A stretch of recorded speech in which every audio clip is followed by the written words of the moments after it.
ఎప్పుడైనా ఎక్కడైనా మీ చేతిలోనే వార్తా ప్రపంచం. మీ మొబైల్లో, మీ కంప్యూటర్లో, మీ టీవీలో సాక్షి టీవీ డిజిటల్ ప్రసారాల కోసం లాగిన్ అవ్వండి.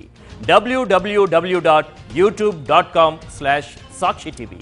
Subscribe Sakshi TV YouTube channel. Aamir Khan ఈ పేరు ఒకప్పుడు బిగ్గెస్ట్ బ్లాక్ బస్టర్స్ కు బ్రాండ్ అంబాసిడర్. కానీ మధ్యలో 2 డిజాస్టర్స్ పడగానే డల్ అయ్యాడు. దీంతో ఆయన ఈ మధ్య నటించిన సితారే జమీన్ పర్ పై ఎవరికి అంచనా లేవు. కానీ ఇదంతా రిలీజ్ కు ముందు కహాని. ఇప్పుడు సితారే జమీన్ పర్ ఒక super hit film. Hindi industry ఎప్పుడెప్పుడా అని ఎదురు చూసిన ఆమిర్ కు కంబ్యాక్ ఇచ్చిన ఫిలిం. మొత్తానికి ఆమిర్ ఖాన్ కంబ్యాక్ ఇచ్చాడు. సితారే జమీన్ పర్ అని ఆమిర్ ఖాన్ ఒక సినిమా చేశాడంట.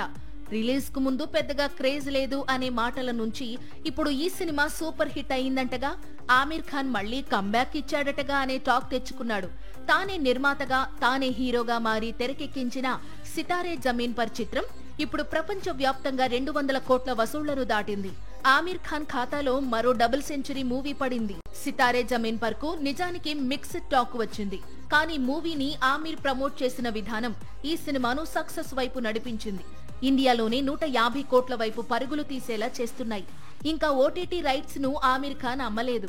ఓటీటీ, శాటిలైట్ డీల్స్ కూడా కుదిరితే మాత్రం ఈ సినిమా లాభాలు మరింత పెరిగే అవకాశం ఉంది. సితారే జమీన్ పర్ విజయం తర్వాత ఆమిర్ ఖాన్ ప్రస్తుతం రాజ్ కుమార్ హిరానీ దర్శకత్వంలో దాదా సాహెబ్ ఫాల్కే బయోపిక్ లో నటించేందుకు సిద్ధమవుతున్నాడు.